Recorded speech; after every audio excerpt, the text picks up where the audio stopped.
Hello everyone, welcome back to my channel e-learning Adda and this is Annu Kumari from NSTI Kolkata. I hope आप सब अपने घर में सुरक्षित होंगे। वीडियो स्टार्ट करने से पहले मैं आपसे कहना चाहती हूँ कि मेरे चैनल को सब्सक्राइब करना ना भूले और बेल आइकन को प्रेस कर दे ताकि मेरे कोई भी वीडियो आपसे मिस ना हो। तो आज हम लोग CITS ट्रेनिंग के POT यानी प्रिंसिपल्स ऑफ टीचिंग के यूनिट नंबर 10 टीचिंग प्रैक्टिस के कुछ इम्पॉर्टेंट क्वेश्चंस डिस्कस करेंगे जो कि एग्ज़ाम्स के लिए काफ़ी इम्पॉर्टेंट है। तो चलिए आज का सेशन स्टार्ट करते हैं। क्वेश्चन नंबर 1 है, under what term in presentation of skill in teaching the statement given lies statement are irrelevant.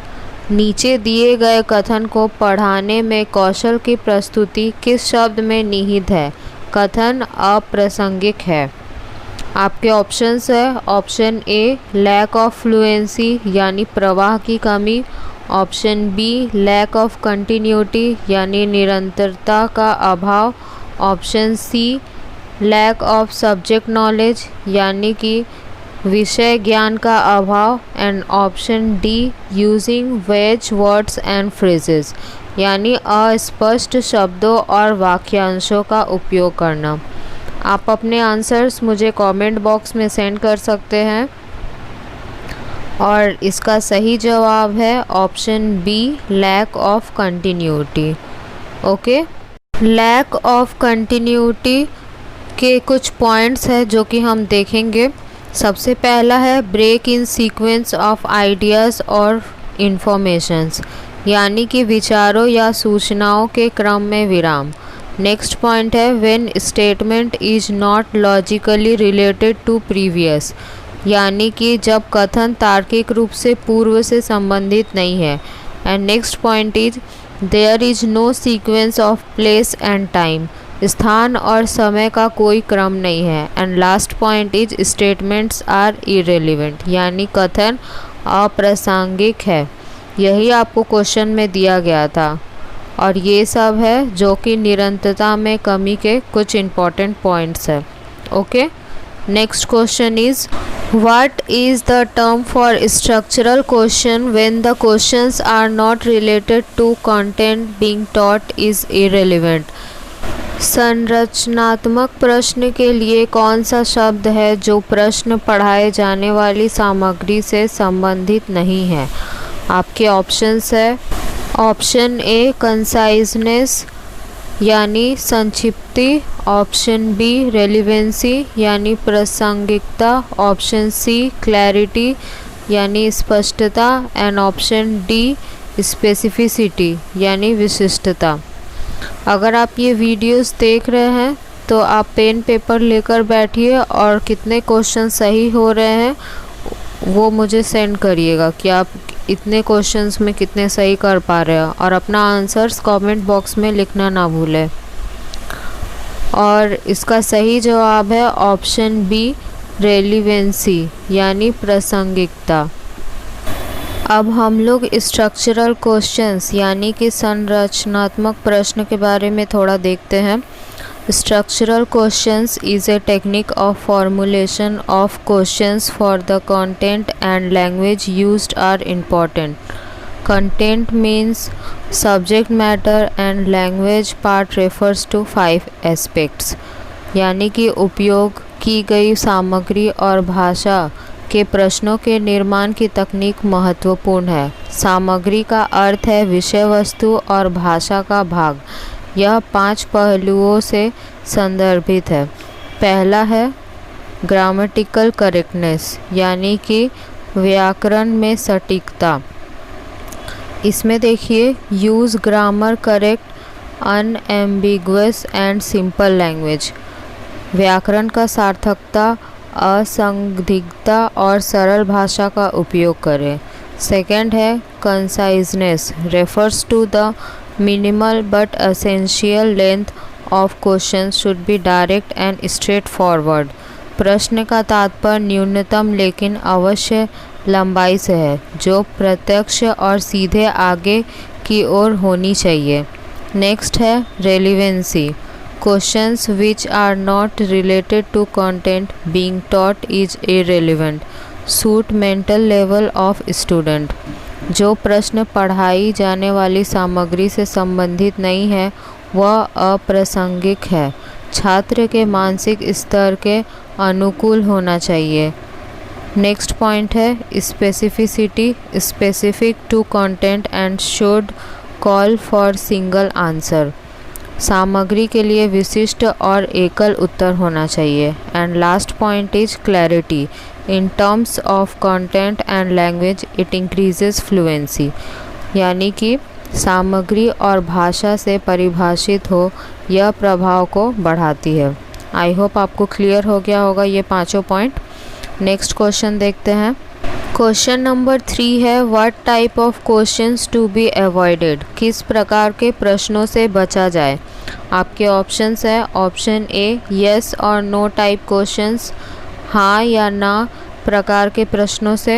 Option B elliptical questions, घुमावदार प्रश्नों से।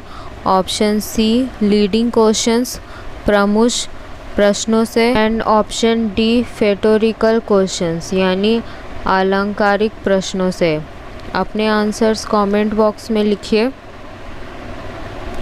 और इसका सही जवाब है ऑप्शन ए यस और नो टाइप क्वेश्चंस, हाँ और ना इस टाइप के प्रश्नों से बचना चाहिए। नेक्स्ट क्वेश्चन नंबर 4 है what is the name of the experiences that lead to a suspension of disbelief and during the period of experience the lecture believes in reality of experience. उन अनुभवों का क्या नाम है जो एक अविश्वास का स्थगन और व्याख्याता के अनुभव अवधि के वास्तविकता में अवलोकन करते हैं। आपके ऑप्शंस है option A virtual learning experience, यानी वास्तविक अध्ययन का अनुभव। ऑप्शन बी 4 डायमेंशनल एक्सपीरियंस, 4 आयामी अनुभव। ऑप्शन सी कंट्राइव्ड एक्सपीरियंस, काल्पनिक अनुभव। And option D ubiquitous learning experience, सार्वत्रिक अध्ययन का अनुभव।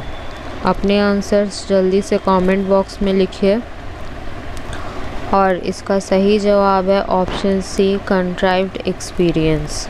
अब आइए देखते हैं कि कंट्राइव्ड एक्सपीरियंसेस होता क्या है।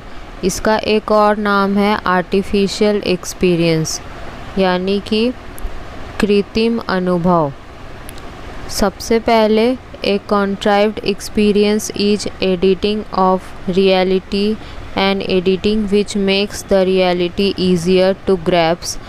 It may be illustrated by working model and it differs from the original either in success and complexity.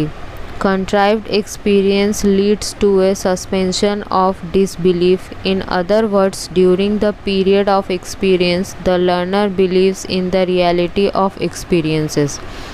अब इसका मतलब समझिए, एकांत अनुभव वास्तविकता का संपादन है। एक संपादन जो वास्तविकता को समझाना आसान बनाता है, यह कार्यशील मॉडल द्वारा चित्रित किया जा सकता है और यह अविश्वास के निलंबन में मूल्य से भिन्न होता है। दूसरे शब्दों में, अनुभव के समय शिक्षार्थी वंचित अनुभव की वास्तविकता में विश्वास करता है जिसे अनुभव प्राप्त होता है। ओके, नेक्स्ट क्वेश्चन नंबर 5 है what is the name of experience that base of the step learning experiences model represents reality itself and experience at first hand itself. इस अनुभव का क्या नाम है जो स्टेप लर्निंग एक्सपीरियंस मॉडल के वास्तविकता के आधार को प्रतिनिधित्व करता है और स्वयं प्रत्यक्ष रूप से अनुभव होता है। आपके ऑप्शंस है option A virtual learning experience, वास्तविक अध्ययन का अनुभव। Option B direct real experience, प्रत्यक्ष वास्तविक अनुभव। Option C direct purposeful experience, प्रत्यक्ष उद्देश्यपूर्ण अनुभव। And option D 4 dimensional experience, 4 आयामी अनुभव। अपने आंसर्स कमेंट बॉक्स में लिखिए और इसका सही जवाब होगा option C, direct purposeful experience, प्रत्यक्ष उद्देश्यपूर्ण अनुभव। अब आइए हम लोग डायरेक्ट पर्पसफुल एक्सपीरियंस के बारे में जानते हैं। सबसे पहले डायरेक्ट पर्पसफुल एक्सपीरियंस का मतलब होता है प्रत्यक्ष उद्देश्यपूर्ण अनुभव। यह पहला अनुभव है जो सीखने के आधार के रूप में कार्य करते हैं। इस स्तर में ज्ञान का निर्माण करने के लिए अधिक इंद्रियों का उपयोग किया जाता है। साथ ही इस स्तर पर सीखने वाले स्वयं से काम करके सीखते हैं। सीखना स्वयं के अनुभवों के माध्यम से होती है। यह स्तर शिक्षण रणनीतियों के चयन और उपयोग में सिद्धांतों में से एक को समझता है और साबित करता है कि सीखने में जितना अधिक ध्यान होगा उतना ही बेहतर और बेहतर शिक्षण होगा। यह स्तर यह भी साबित करता है कि शैक्षिक तकनीक आधुनिक अखबार और सॉफ्टवेयर तक सीमित नहीं है, जो कि आजकल व्यावसायिक रूप से उपलब्ध है। इससे ज्ञात होता है कि प्रत्येक बच्चे को आप जो साधारण अवसर देते हैं वह उन्हें सीखने में सहायता कर सकता है। ओके, नेक्स्ट क्वेश्चन नंबर 6 है, in which year micro teaching was invented. आपके ऑप्शंस है option A end of 1958, option B mid of 1959, option C mid of 1960 and option D end of 1960। अपने आंसर्स कमेंट बॉक्स में लिखिए और इसका सही जवाब है option C mid of 1960। Micro teaching was invented in the mid of 1960s at Stanford University by Dr. Dewitt W. Allen। इसको आपको याद रखना होगा, ये बहुत ही इम्पॉर्टेंट क्वेश्चंस है। नेक्स्ट क्वेश्चन नंबर 7 है, in the instructional objectives in which tense objectives are written. Instructional objectives में जो ऑब्जेक्टिव्स हम लिखते हैं वो कौन से टेंस में लिखना चाहिए। आपके ऑप्शंस है option A present tense, option B past tense, option C future tense and option D past present tense. अपने आंसर्स कमेंट बॉक्स में लिखिए और इसका सही जवाब है ऑप्शन सी फ्यूचर टेंस। अब देखेंगे कि जो भी ऑब्जेक्टिव्स लिखा जाता है वो फ्यूचर टेंस में ही लिखा जाता है, जैसे एक्सप्लेन द कुछ भी हो सकता है और नेक्स्ट डिस्क्राइब द फॉलोइंग, ये सभी जो है वो फ्यूचर टेंस में हम लिखते हैं। नेक्स्ट क्वेश्चन नंबर 8 है, under which skill the maintenance of accuracy falls. किस कौशल के तहत सटीकता का रखरखाव होता है। आपके ऑप्शंस है option A skill of introducing lesson, कौशल का परिचय देने वाला पाठ, option B skill of probing questions, कौशल की प्रश्न पूछना, option C skill of explaining, कौशल की व्याख्या and option D skill of reinforcement, कौशल के सुदृढ़ीकरण। आप अपने आंसर्स कमेंट बॉक्स में लिखिए और इसका सही जवाब है option A skill of introducing lesson. आइए अब देखते हैं कि skill of introducing a lesson है क्या। The skill of introducing involves establishing rapport with the learners, promoting their attention and exposing them to essential content. कौशल को शुरू करने में शिक्षार्थियों के साथ तालमेल स्थापित करना, उसके ध्यान को बढ़ावा देना और उन्हें आवश्यक सामग्री तक उजागर करना शामिल है। Next point is learning a new lesson is influenced by the process in which the lesson is introduced. एक नया लेसन सीखना उस प्रक्रिया से प्रभावित होता है जिसमें अध्याय पेश किया जाता है। Okay, next question number 9 is which skill keeping the pupil I span. किस कौशल से लोगों के आँखों की पुतली पर नज़र रखेंगे? आपके ऑप्शंस है option A integration of teaching skill, शिक्षण कौशल का एकीकरण, option B skill of stimulus variation, प्रोत्साहन भिन्नता का कौशल, option C skill of reinforcement, सुदृढ़ीकरण का कौशल, and option D skill of classroom management, कक्षा प्रबंधन का कौशल। अपने आंसर्स कमेंट बॉक्स में लिखिए और इसका सही जवाब है option D skill of classroom management. Classroom management के नियम के हिसाब से ही हम अपने स्टूडेंट्स के ऊपर आँखों पे नज़र रख सकते हैं कि वो क्या कर रहे हैं और उनका स्टडी पे ध्यान है या नहीं। Next question is which one is the component of skill of stimulus variation, प्रोत्साहन भिन्नता कौशल का कौन सा घटक है? आपके ऑप्शंस है option A skill of explaining, समझाने का कौशल, ऑप्शन बी कीपिंग पुपिल्स इन आई स्पैन, आँखों की पुतलियों में नज़र रखना, ऑप्शन सी प्रॉम्प्टिंग टेक्निक्स, शीघ्र तकनीक, and option D change in interaction style, बातचीत की तरीक़ों में बदलाव करें। अपने आंसर्स कमेंट बॉक्स में लिखें और इसका सही जवाब है option D change in interaction style, बातचीत की तरीक़ों में बदलाव करें। ओके, नेक्स्ट क्वेश्चन नंबर 11 है which type of teaching method helps for beginner teacher to improve competencies, नौसिखिया शिक्षक को दक्षताओं में सुधार के लिए किस प्रकार की शिक्षण पद्धति मदद करती है?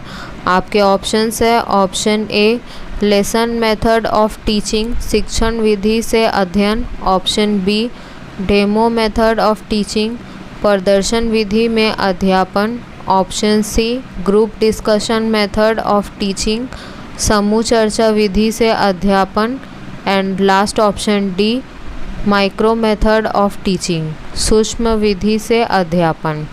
अपने आंसर्स जल्दी से कमेंट बॉक्स में लिखिए और इसका सही जवाब है option D micro method of teaching. Micro teaching जो है वो शिक्षक प्रशिक्षुओं के साथ साथ वर्तमान शिक्षक कर्मचारियों में विभिन्न कौशल विकसित करने में सहायता करता है और ये शिक्षकों के हैंडलिंग कौशल को भी बेहतर बनाने में मदद करता है। यह एक छोटे स्तर के शिक्षण के कारण बेहतर अवसर देता है। इसके अलावा यह शिक्षण के विभिन्न तकनीकों के ज्ञान को व्यापक भी बनाता है। Second is confident booster. Micro teaching एक व्यक्तित्व को बढ़ाने वाला भी है। कई माइक्रो टीचिंग गतिविधियों और अभ्यास के कारण माइक्रो टीचिंग प्रभाव रूप से शिक्षकों के विश्वास स्तर को बढ़ाता है। इसके अलावा शिक्षण का अनुभव उन्हें बेहतर कक्षा प्रबंधन में भी सक्षम बनाता है। आई होप आपको क्लियर हो गया होगा। नेक्स्ट क्वेश्चन देखते हैं।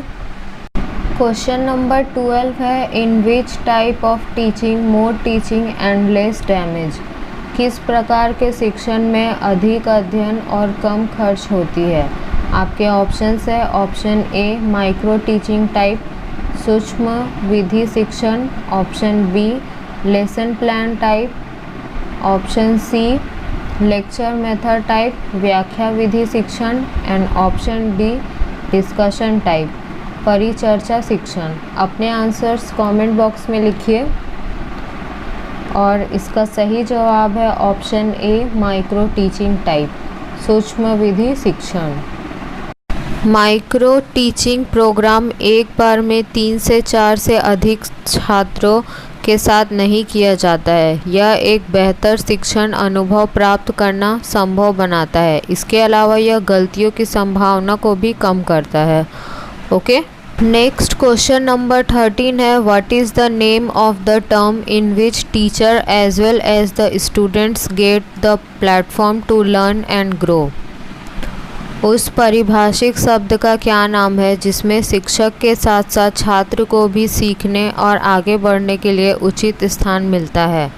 आपके ऑप्शंस है ऑप्शन ए नॉलेज एक्विजिशन ज्ञान की प्राप्ति, ऑप्शन बी स्किल एक्विजिशन कौशल की प्राप्ति, ऑप्शन सी ट्रांसफरिंग एक्विजिशन अंतरण की प्राप्ति and option D habit formation अभ्यास विन्यास। अपने आंसर्स कमेंट बॉक्स में लिखिए और इसका सही जवाब है ट्रांसफरिंग एक्विजिशन अंतरण की प्राप्ति से। बेसिकली माइक्रो टीचिंग के 3 फेजेस होते हैं। पहला है नॉलेज ऑफ एक्विजिशन, दूसरा है स्किल एक्विजिशन एंड तीसरा है ट्रांसफरिंग फेज़ यानी कि स्थानांतरण चरण। यह माइक्रो टीचिंग का अंतिम और प्रमुख चरण है। यहाँ पे ट्रेनी को वास्तविक स्थिति से बाहर निकालने में सक्षम बनाया जाता है जिसे नियंत्रित नहीं किया जा सकता। यहाँ पे शिक्षकों के साथ साथ छात्रों को सीखने और आगे बढ़ने के लिए मंच मिलता है। यह माइक्रो टीचिंग के पिछले चरण के विपरीत एक वास्तविक कक्षा का स्थान लेता है। Okay, next question number 14 is in which teaching AIIMS for one skill eight A time. कौन से शिक्षण में एक समय में एक ही कौशल का लक्ष्य होता है। आपके ऑप्शंस है ऑप्शन ए क्लासरूम टीचिंग अध्ययन कक्ष शिक्षण, option B lecture method teaching व्याख्या विधि शिक्षण, ऑप्शन सी डेमोन्स्ट्रेशन मेथड प्रदर्शन विधि शिक्षण and option D micro teaching method सूक्ष्म विधि शिक्षण। अपने आंसर्स कमेंट बॉक्स में लिखिए और इसका सही जवाब है option D micro teaching method सूक्ष्म विधि शिक्षण। ओके, सूक्ष्म शिक्षण हेतु कौशल एक समय में एक ही लक्ष्य होता है। विशेष रूप से कौशल पर ट्रेनिंग तब तक दिया जाता है जब तक कि इसमें महारत हासिल ना कर ली जाए। एक बार किसी अन्य कौशल में महारत हासिल करने के बाद अगला लक्ष्य बनाया जाता है।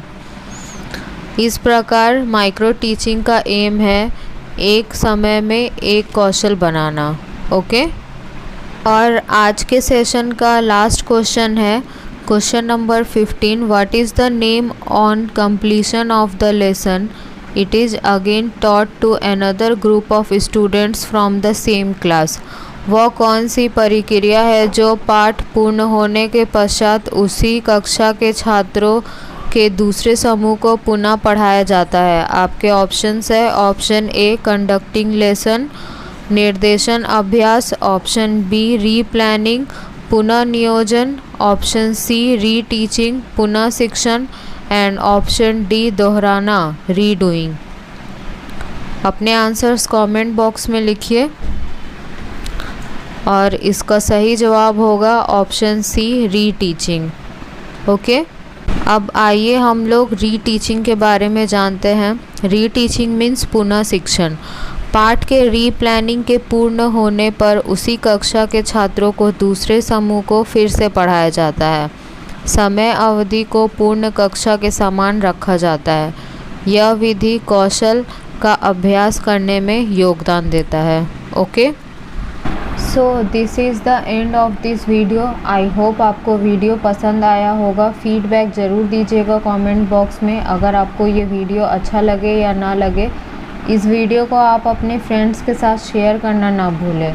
सो thank you friends for watching this video and have a nice day. Please do like share and comment and be safe and take care of yourself. Thank you so much.